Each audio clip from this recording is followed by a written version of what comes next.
Assalamualaikum warahmatullahi wabarakatuh. Untuk kuliah yang perdana ini, kita akan berkenalan terlebih dahulu dengan fisika statistik.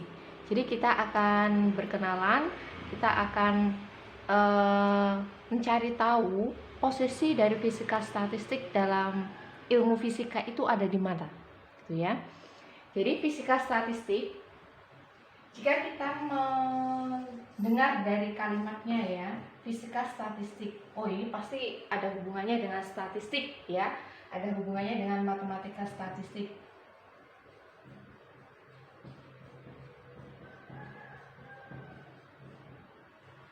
Ini pasti hitung-hitungan banyak gitu ya. Sebelumnya kan anda semua ini kan juga sudah belajar tentang kalkulus ya, kalkulus dan matematika fisika. Di situ kan belajar tentang teori probabilitas ya, yang erat kaitannya dengan fisika statistik. Atau kalau misalnya dulu di waktu kita SMA itu ya, kita kan sudah belajar permutasi kemudian kombinasi gitu. Mungkin apakah gambarannya fisika statistik itu akan seperti itu atau bagaimana? Jadi kita akan berkenalan. Ya memang kalau misalnya kita mendengar dari kalimatnya fisika statistik, matematika statistik, ini pasti ada kaitannya dengan matematika. Tapi di depannya ada fisika. Jadi fisika statistik itu memang bisa dipandang sebagai persoalan matematika statistik atau statistik matematika yang diberi batas fisis.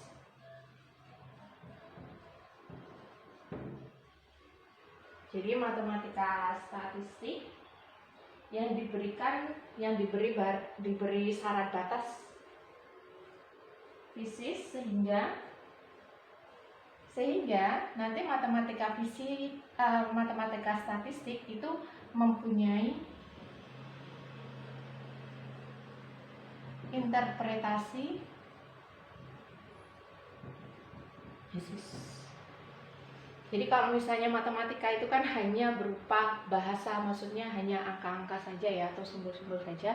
Tapi kalau misalnya kita beri syarat batas fisis, maka yang awalnya hanya berupa angka atau berupa simbol-simbol saja itu akan mempunyai interpretasi fisis. Ini makna fisisnya apa? Jadi fisika statistik memang erat hubungannya dengan matematika statistik ya. Tapi di sini bedanya adalah diberi batas fisis sehingga mempunyai interpretasi fisis. Oke, ini fisika statistik ya, ada gambaran sedikit ya. Kemudian objek yang dipelajari di sini itu berupa sistem mikroskopis. Maksudnya begini, ketika kita kuliah mekanika atau fisika dasar, itu kan jelas objek yang akan kita analisa atau yang kita pelajari adalah objek-objek klasik. Maksudnya klasik itu kan benda-benda yang masanya besar dan kecepatannya rendah. Misalnya balok ya, atau misalnya mobil yang kecepatannya itu jauh di bawah kecepatan cahaya. Nah, kalau fisika statistik yang kita pelajari itu objek yang seperti apa? Apakah objek yang masanya masif, besar gitu ya, atau objek yang masanya kecil, kemudian kecepatannya bagaimana? Apakah kecepatannya rendah ataukah kecepatannya itu mendekati kecepatan cahaya atau bagaimana gitu ya. Jadi kalau untuk yang fisika statistik, objek yang kita pelajari itu adalah sistem mikroskopis. Sistem mikroskopis itu yang seperti apa gitu ya. Jadi sistem mikroskopis itu misalnya kumpulan atom-atom gas gitu ya. Ya, kumpulan atom-atom gas. Misalnya kita punya air. Ini air ya. Misalnya ini air yang ada di dalam botol gitu kan. Kemudian di sini kan air ini itu kan terdiri dari molekul-molekul H2O. Nah, yang kita pelajari itu adalah ini, molekul-molekul H2O itu. Jadi itu yang dinamakan sistem mikroskopis. Makroskopisnya itu berupa air yang ada di dalam volume botol ini. Ini adalah air. Tetapi sistem mikroskopisnya itu berarti kita melihat lebih kecil lagi. Oh, di dalam air itu dia berupa kumpulan apa? Oh, ternyata berupa kumpulan molekul-molekul H2O. Itu yang dinamakan dengan sistem mikroskopis. Jadi sistem mikroskopis itu merupakan kumpulan dari atom-atom gas atau kumpulan dari partikel-partikel. Jadi sistem mikroskopis. Jelas ya? Yang nanti akan kita analisa itu apa? Yang akan kita analisa berupa sistem atau partikel mikroskopis yang kecil ya, kumpulan dari partikel-partikel. Nah, karena kita berhubungan dengan partikel-partikel yang sangat kecil dan banyak sekali, maka kita membutuhkan statistik. Jadi kita sudah kenal, fisika statistik ada kaitannya dengan matematika statistik, tapi diberi syarat batas fisik sehingga mempunyai interpretasi fisik. Kemudian nanti di fisika statistik yang dipelajari adalah sistem mikroskopis. Sistem mikroskopis itu yang seperti apa? Misalnya kita mempelajari kumpulan atom-atom gas atau partikel-partikel. Nah, kenapa untuk mempelajari ini kita membutuhkan statistik? Karena yang namanya statistik itu kan melibatkan banyak sekali ya, banyak sekali sistem atau banyak sekali partikel. Karena kumpulannya ini yuk, misalnya kita punya 1 mol gitu ya, 1 mol air itu kan sama saja 6 ya, bilangan Avogadro itu loh. Kalau misalnya kita punya 1 mol air atau 1 mol apalah terserah gitu ya, 1 mol itu kan dia terdiri ordennya bilangan Avogadro, masih ingat ya, atau Ma itu. Dari 1 mol itu kan sekitar 10 pangkat 23 atom. Kalau misalnya kalian ditanya gitu kan, ada berapa molekul H2O di dalam botol ini? Mau jawab berapa? Bisa ngitungnya enggak? Enggak bisa kan? Ya. Jadi kalau misalnya 1 mol saja itu terdiri dari 10 pangkat 23 atom, apalagi 1 botol air ini. Jadi 1 botol air ini jumlahnya ada berapa molekul H2O? Itu kan pasti akan sangat banyak sekali. Kalau semisal kalian dituliskan ininya nolnya itu, kalau misalnya nolnya itu dituliskan di dalam buku itu ya, nolnya itu mungkin kita butuh berapa lembar gitu untuk menuliskan nol-nol-nolnya gitu ya. Jadi jumlahnya nggak cuma 1, 2, tetapi ordernya sampai 10 pangkat 23, itu pun cuma 1 mol. Karena kita melibatkan banyak sekali atom, banyak sekali partikel ya. Jadi karena ini banyak sekali partikel sehingga kita membutuhkan statistik. Bayangkan ada 10 pangkat 23 atom. Kemudian kita mau menganalisa masing-masing atom. Gimana caranya? Ini 1 atom ya, 1 partikel atau sistem, atau misalnya 1 atom di sini ya. Itu kalau misalnya di fisika statistik dilabeli oleh 6 koordinat. 3 koordinat posisi dan 3 koordinat momentum. Mungkin nggak kita mengamati 1 molekul H2O satu persatu, ini kan ada banyak sekali air ya, kemudian kita ngamatin 1 persatu molekul H2O, dia momentumnya berapa sih, posisinya di mana gitu, satu-satu. Mungkin nggak? Kalau misalnya kita ngamatin satu-satu kan sangat tidak mungkin. Jadi kita membutuhkan statistik, kita butuh rata-rata, kita membutuhkan perrataan. Rata-rata posisi dan momentum misalnya dari sekian itu berapa gitu. Jadi karena di sini melibatkan banyak sekali, karena yang mau kita analisa itu berupa kumpulan atom-atom atau partikel yang sangat banyak sekali, dan masing-masing partikelnya itu dilabeli oleh 6 koordinat, nggak mungkin kita mengamati satu masing-masing partikel. Yang bisa kita lakukan adalah melakukan perrataan. Bisa nggak kita pakai statistik yang biasa, yang seperti kita pelajari di matematika gitu atau di kalkulus? Nggak bisa. Jadi kalau misalnya kita pakai statistik yang biasa gitu ya, itu tidak bisa. Kita harus pakai statistik yang luar biasa gitu. Jadi makanya di sini kita pakai kita belajar fisika statistik. Jadi kita butuh statistik ya. Jadi kita butuh semacam apa ya, teori ya, statistik yang luar biasa. Nah, statistik yang luar biasa itu seperti apa? Statistik yang luar biasa itu nanti kalau misalnya dilihat dari partikelnya itu nanti ada 3 statistik ya, ada jenis 3 statistik, Maxwell-Boltzmann, Bose-Einstein, dan Fermi-Dirac. Pokoknya ada 3 statistik.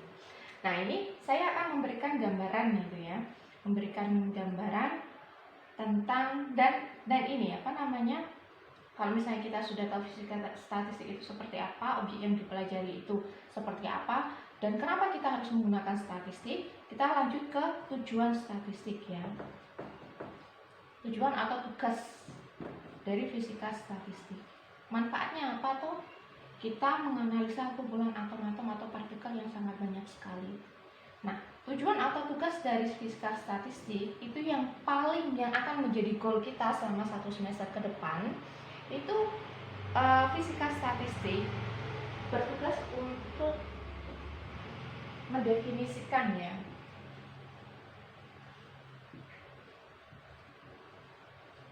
proses perrataan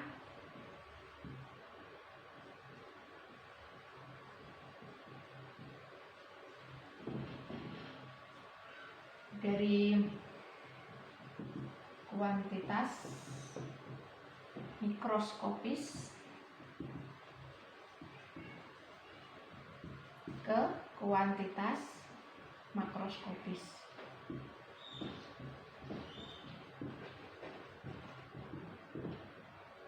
Tujuan fisika statistik itu mendefinisikan proses perrataan ya, proses perrataan dari kuantitas mikroskopis ke kuantitas makroskopis. Atau cara mudahnya, fisika statistik itu tidak bisa dipisahkan dengan termodinamika.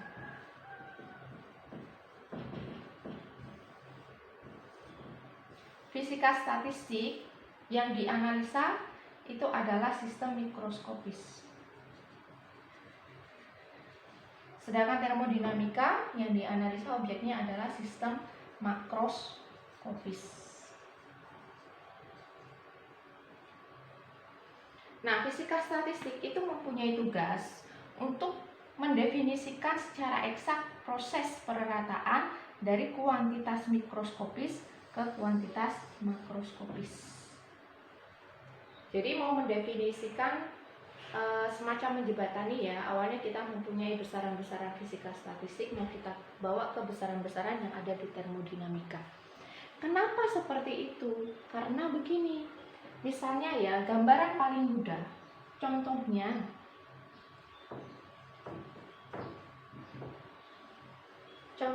misalnya ya, besarannya itu ya. Kalau termodinamika, kalian kan masih ingat ya, di termodinamika itu kan ada besaran P, T, ya, M, dan lain-lain ya. Misalnya contohnya dalam termodinamika kita kenal dengan yang namanya suhu. Jadi T itu termasuk besaran atau kuantitas makroskopis suhu. Nah, dalam fisika statistik, suhu itu sebenarnya tidak lain dan tidak bukan adalah rata energi kinetik dari partikel-partikel.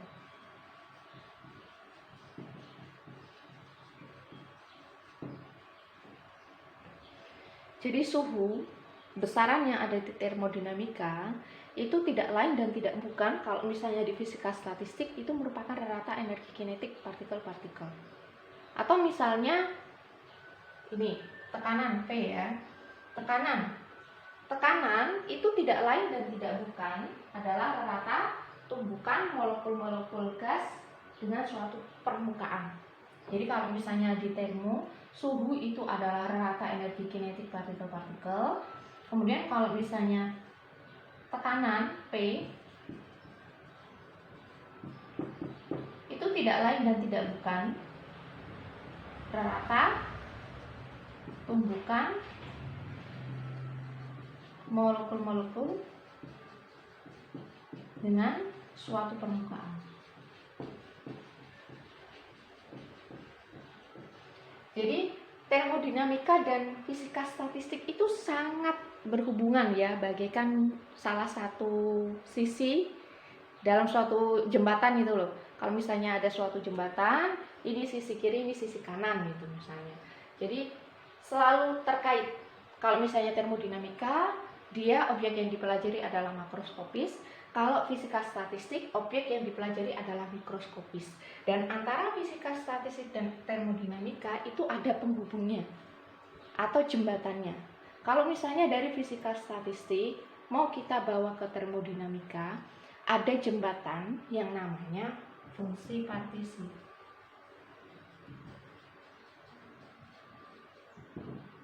Kemudian kalau misalnya dari termodinamika mau kita bawa ke fisika statistik, ada jembatan yang namanya entropi. Jadi di sini ada fungsi partisi dan entropi yang bisa menghubungkan antara fisika statistik dan termodinamika. Apa yang mau dihubungkan? Yang mau dihubungkan adalah besaran-besaran atau kuantitas mikroskopis dan makroskopis. Contohnya ini ya. Jadi kalau misalnya kita punya K, energi kinetik ya, K itu sama dengan 3/2. Kalau misalnya N partikel berarti ini K T. Itu ya. Jadi suhu itu tidak lain dan tidak bukan adalah rata dari energi kinetik partikel gitu. Nah, ini saya akan memberikan gambaran ya, gambaran atau sudut pandang. Misalnya ya, kita melihat satu benda yang sama. Misalnya kita mengamati satu benda yang sama, yaitu air yang ada di dalam botol. Ya, kita ngamatin air yang ada di dalam botol. Kita ngamatin air yang ada di dalam botol tertutup. Kalau misalnya kita melihat air, ini ya, ini kan di sini pasti ada fisika statistik, cara pandang fisika statistik, dan cara pandang termodinamika.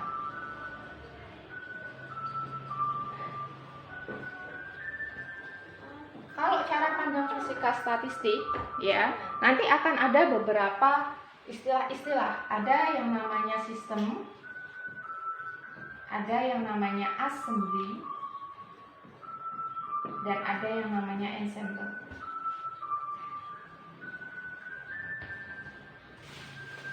Kalau dalam termodinamika seperti yang sudah Anda pelajari di semester 3, termodinamika itu ada yang namanya sistem, ada yang namanya lingkungan, dan ada yang namanya dinding pembatas, ya kan? Yang dinamakan sistem di sini, kalau di termodinamika sistem itu kan segala sesuatu yang kita amati ya, kita analisa, itu disebut sebagai sistem. Sedangkan lingkungan adalah sesuatu di luar sistem. Dan dinding di sini, dinding pembatas itu adalah pembatas antara sistem dan lingkungan. Jadi kalau semisal kita melihat air di dalam botol yang tertutup, kalau secara termodinamika ini ya, kalau kita ngomong termodinamika, sistemnya adalah berupa air. Ya, sistemnya berupa air yang ada di dalam botol. Kemudian lingkungannya apa? Lingkungannya ya di luar botol ini, ya. Di luar botol.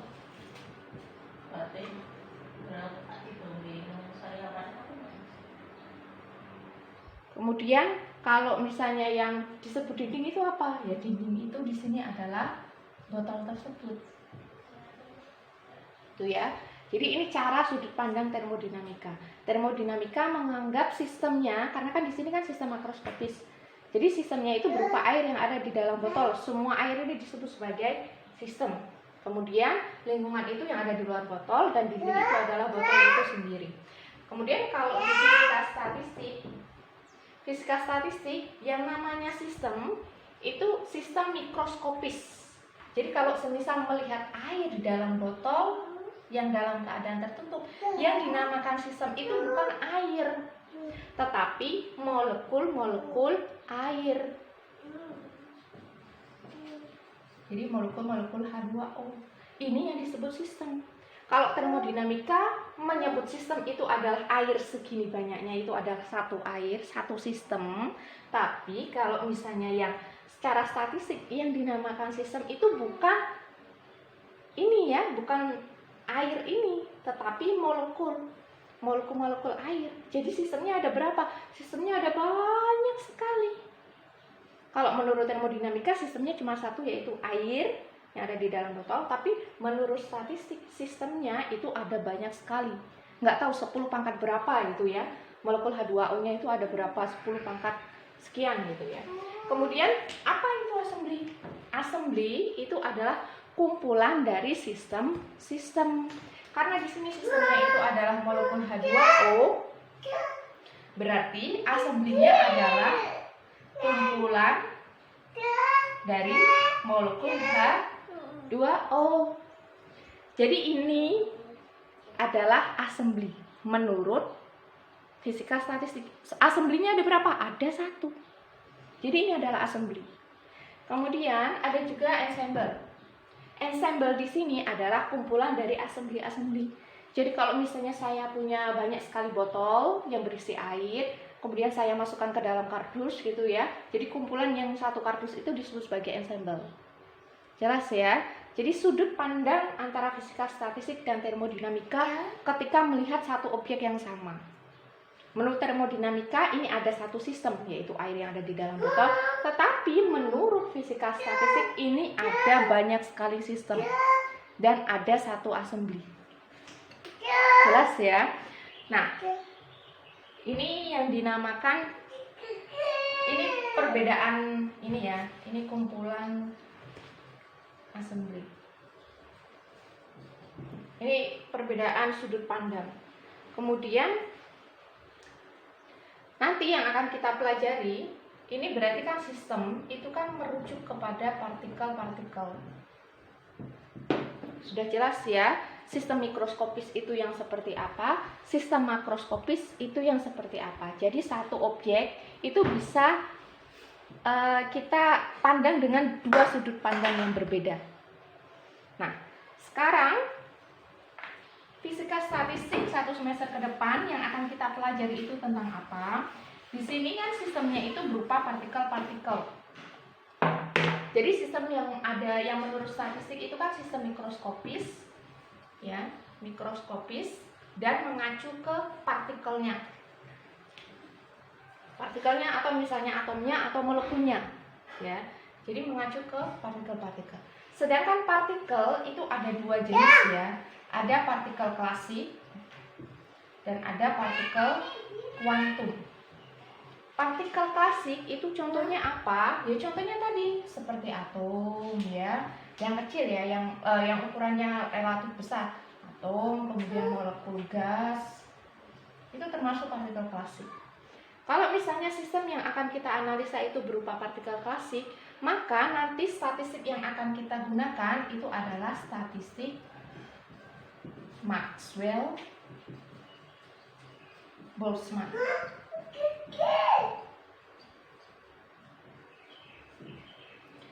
Sedangkan untuk partikel kuantum itu ada dua, ada boson dan ada fermion. Mungkin di fisika modern sudah kenal ya dengan boson dan fermion ya. Jadi partikel kuantum itu ada boson dan ada fermion. Kalau dilihat dari spinnya, boson itu spinnya spin bulat ya. Ini spin bulat. Spinnya itu 0, 1, 2 gitu ya. Sedangkan untuk fermion dia spinnya itu spin tengahan. Spinnya setengah. Atau 3. Jadi spinnya spin tengahan. Nah, untuk boson contohnya apa? Contoh spin bulat itu apa? Atau kalau misalnya biasanya kalau dalam fisika partikel itu ada yang namanya boson dan fermion. Boson itu adalah partikel pembawa interaksi.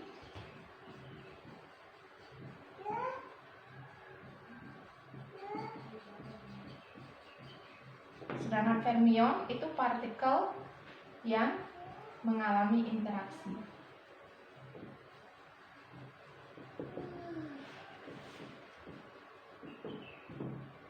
Jadi ada partikel yang membawa interaksi dan partikel yang mengalami interaksi. Contohnya apa? Contohnya adalah foton. Foton itu partikel pembawa interaksi. Interaksi apa yang dibawa? Interaksi elektromagnetik. Yang mengalami interaksi elektromagnetik itu siapa? Elektron, proton. Nah ini ya. Jadi contohnya, jadi untuk partikel kuantum itu ada dua. Ada dua kalau kita kategorikan berdasarkan spinnya. Ada boson dan ada fermion. Boson itu spin bulat atau partikel pembawa interaksi. Contohnya adalah foton, kemudian fonon, ya, dan lain-lain ya. Kalau misalnya interaksi elektromagnetik itu kan pembawa interaksinya foton.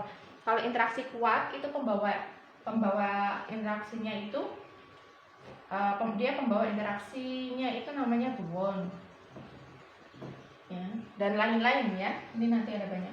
Nanti kita bahas pas kita membahas statistik untuk ini. Jadi kalau misalnya sistem yang kita tinjau atau partikel yang kita tinjau berupa boson, maka statistik yang kita gunakan adalah statistik Bose-Einstein. Kalau misalnya partikelnya ini atau sistemnya berupa boson. Nah, sedangkan untuk fermion itu partikel yang spinnya tengahan dan termasuk partikel yang mengalami interaksi. Contohnya adalah elektron, proton. Ini ada banyak sekali sebenarnya fermion ya. Ada generasi 1, 2, 3 ya. Fermion sendiri nanti ada dibagi menjadi dua. Ada lepton, ada quark. Dan masing-masing itu ada 3 generasi. Tapi ini untuk perkenalan ya. Sedikit perkenalan. Ya sudah. Contohnya fermion itu apa? Yang paling mudah atau yang paling sering kita temui itu adalah elektron dan proton. Nah, kalau misalnya sistemnya itu berupa fermion, maka statistik yang akan kita pakai adalah Fermi-Dirac. Jadi satu semester ke depan, intinya kita akan mempelajari 3 statistik ini. Jadi statistik Maxwell-Boltzmann beserta aplikasinya. Jadi nanti kita akan belajar bagaimana menurunkan statistik Maxwell-Boltzmann untuk mendapatkan rumus statistik distribusi Maxwell-Boltzmann itu seperti apa, kemudian aplikasinya itu apa saja, kemudian statistik Bose-Einstein dan aplikasinya, kemudian ada statistik Fermi-Dirac dan aplikasinya. Jadi dari 3 statistik ini ya. Kemudian setelah itu, setelah kita belajar penurunan 3 statistik ini, nanti kita menuju ke tujuan yang utama, yaitu bisa menghubungkan antara kuantitas mikroskopis atau besaran-besaran mikroskopis kita hubungkan menjadi besaran-besaran makroskopis. Yang jadi pertanyaan, kenapa setelah kita mempunyai besaran mikroskopis,